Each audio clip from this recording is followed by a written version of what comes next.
Pemirsa, sehari jelang waktu pencoblosan, sebagian warga masih bingung menggunakan hak suaranya untuk memilih karena terkendala teknis. Tingginya suara golongan putih atau golput pun dikhawatirkan dapat mengurangi legitimasi dalam pemilihan umum 2024. Ya, warga yang tidak menyalurkan hak pilihnya karena berbagai alasan, pemirsa. Lantas bagaimana seharusnya KPU menyingkapi angka pemilih yang tidak bisa memilih karena terkendala teknis?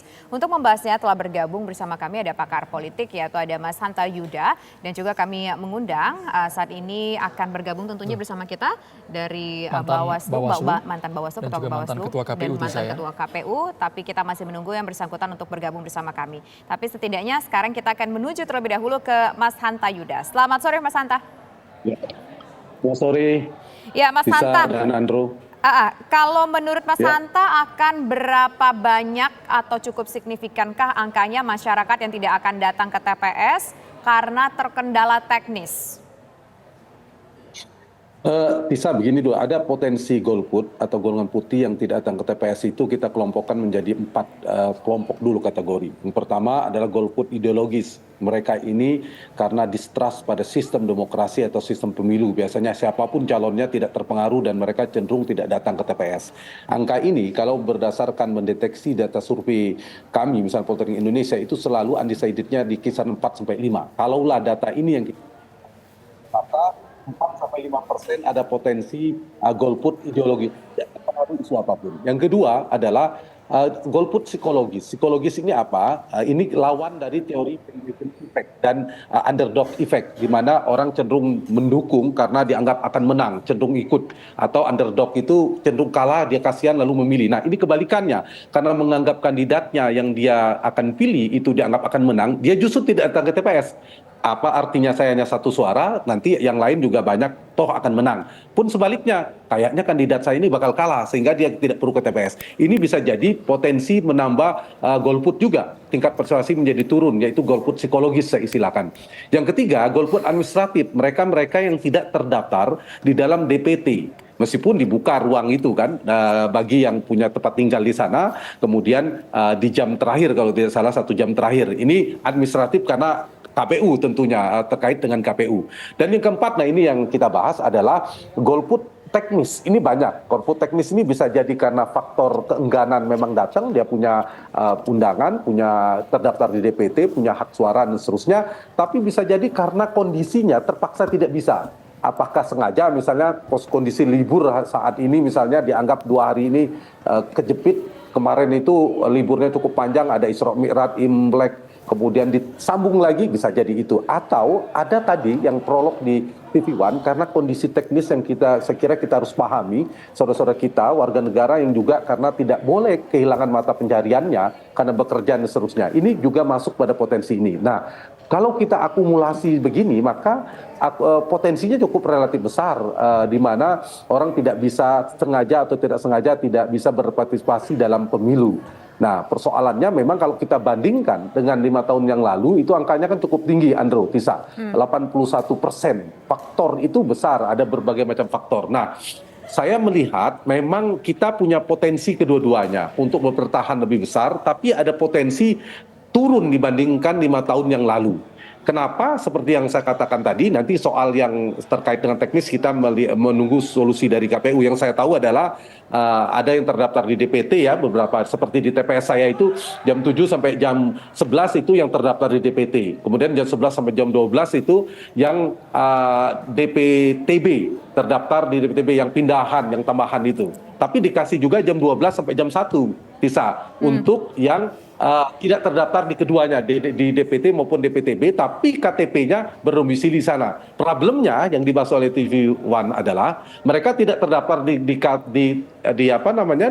TPS tempat dia jualan, misalnya bekerja, tapi di saat yang sama KTP-nya juga tidak ada di sana. Nah, ini yang saya kira memang tidak boleh mengurangi hak esensi warga negara kita soal hak untuk memilih dan seterusnya, dan itu memang mestinya ada solusi. Saya tidak tahu, nanti kita bisa diskusi. Tapi kami juga ingin tahu, Mas Hanta, dari pengalaman Mas Hanta punya tidak kalau yang terbaru saat ini prediksi mungkin sebaran wilayah yang harusnya lumbung suaranya penyumbang pemilih terbesar, tapi karena kendala teknis mereka berpotensi terancam golput, Mas? Mungkin secara khusus tidak ini ya, tidak terdeteksi secara kantong-kantong suara tertentu, tapi itu bisa jadi dari beberapa pekerjaan, misalnya teman-teman kita pekerja buruh dan sebagainya, misalnya tetap harus bekerja, itu ya di daerah-daerah pabrik misalnya, kita tidak tahu bagaimana memperlakukan itu. Nah, potensi ini tentu tetap ada. Nah, tapi secara umum, Andro, saya ingin mengatakan ada potensi sebaliknya, potensi untuk mempertahankan atau menaikkan tingkat partisipasi atau turnout dari voter turnout kita pada tahun 2024 ini. Yang pertama dari sisi isu. Kalau dulu kan isunya mengenai polarisasi, ada kompetisi yang tajam, politik identitas yang kemudian sangat kencang pada saat itu membuat orang berbondong-bondong untuk menangkan pertarungannya. Nah, hari ini sebelum saya ke sana, ada juga isu yang juga strategis menurut saya membuat orang juga penting karena ada selisih sedikit soal isu satu sekali atau dua putaran. Itu juga penting masing-masing mobilisasi supaya satu putaran, yang satu mobilisasi supaya dua putaran. Isu ini mudah-mudahan bisa menjadi efek positifnya, berkah elektoralnya meningkatkan supaya mereka punya keinginan masing-masing dengan ingin satu atau dua putaran. Yang kedua, dari sisi peta politik kita tripolar. 3 kandidat ini kan dibandingkan sebelumnya, 2 pemilu sebelumnya kan 2. Ini kan 3. Berarti semakin banyak peserta, semakin banyak tim sukses, mudah-mudahan meningkatkan juga tingkat partisipasinya. Dan ketiga, tanpa incumbent. Harapannya ada keinginan untuk mendapatkan presiden baru, itu partisipasi datang ke TPS-nya juga tinggi. Ditambah yang keempat terakhir, desain pemilu kita juga positif mendukung untuk orang datang ke TPS. Kenapa? Karena misalnya kayak saya, TPS saya yang dekat dengan rumah, mudah untuk terjangkau, sehingga mendorong orang mudah, efisien, efektif untuk datang ke TPS. Jadi mendorong itu. Tetapi di saat yang sama memang yang terakhir ini yang perlu kita antisipasi, meskipun bukan soal banyak dan sedikit, soal hak warga negara untuk datang ke TPS, punya hak untuk bisa memilih, itu menjadi penting. Meskipun kalau saya ditanya secara akumulasi pertanyaan Andrew tadi, mungkin tidak ditemukan misalnya di Jawa Barat atau di Jawa Timur dan seterusnya di provinsi tertentu akan meninggikan itu, saya kira mungkin tidak, tapi dia tersebar di berbagai macam dari sisi profesi ya, lapangan pekerjaan, profesi pekerjaan seperti apa. Dan satu lagi saya kira penting bagi kandidat semua per hari ini, di hari-hari tenang, di hari-hari seperti ini, kompetisi terakhir itu adalah kemampuan mobilisasi massa ke TPS. Kalau strong votersnya, basis pemilihnya, yang mana yang paling bisa memobilisasi, 2 ini yang kita tunggu kerjaan yang paling efektif di sisa-sisa jam ini. 1, KPU, sosialisasinya masif. 2, mobilisasi oleh tim ses dan kandidat untuk membawa pendukungnya ke TPS atau menghimbau untuk datang ke TPS. Ya, sekarang kita juga sudah bergabung dengan Pak Aban, mantan Ketua Bawaslu. Pak Aban, kalau dengan kondisi seperti ini ada kendala teknis, memungkinkan nggak diperbolehkan tidak, akan melanggar tidak jika misalkan saya bukan warga Jakarta tapi punya KTP dari luar Jakarta, saya bawa KTP aja datang ke TPS manapun, saya bisa mencoblos. Apakah itu memungkinkan, Pak Aban? Sesuai ketentuan, kalau ada kasus semacam itu nggak memungkinkan. Karena mekanismenya kan pemilih itu ada 3 macam. Pemilih DPT, kemudian DPTB. DPTB itu adalah pemilih terdaftar di DPT, cuma pada hari pelaksanaan pemungutan suara dia tidak bisa di TPS yang bersangkutan, pindah TPS gitu kan. Tentu ada surat pindah memilih. Ya. Tetapi tentu akan mendapatkan suaranya tidak jumlah 5 biasanya, karena sesuai proporsionalitas dapil gitu kan. Kalau misalnya saya ini masih terdaftar di Semarang, saya besok memilih dengan DPTB, maka saya pindah ke Jakarta, saya hanya mendapatkan 1 surat suara presiden, wakil presiden gitu kan. Kemudian DPK itu memang orang yang tidak terdaftar di DPT dan DPTB, tetapi memiliki KTP elektronik, tetapi hanya bisa digunakan di TPS sesuai dengan alamat domisili, sesuai dengan KTP-nya, gitu kan. Jadi misalnya di kelurahan mana, di RT mana, ya di TPS di situ, gitu kan. Dan diberikan waktu 1 jam sebelum berakhir, yaitu jam 12 sampai jam 1, dengan catatan selama ketersediaan surat suara masih ada, ya.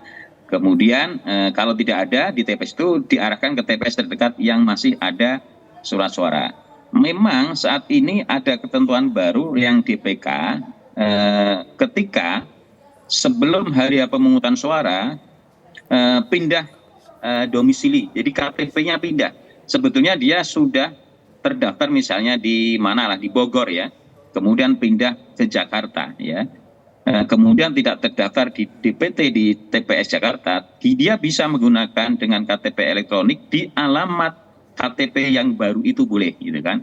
Tapi kalau KTP elektronik kemudian datang ke manapun TPS ya tidak memungkinkan untuk menggunakan hak pilih gitu. Begitu Mbak. Pak Abhan, ini kan bisa dibilang Ya. masalah tiap pemilu, Pak ya. Ada saja yang golput karena kendala Ya. teknis, karena kendala jarak. Mungkin tidak Pak disiapkan strategi khusus dari KPU karena ini memang sudah sangat mepet sekali waktunya agar menjadi solusi aspirasi warga tetap bisa disalurkan, Pak. Nah, sepengetahuan saya KPU kan sudah kemarin mengatur ya bahwa kalau mau pindah 15 Januari kemarin batas akhir ya.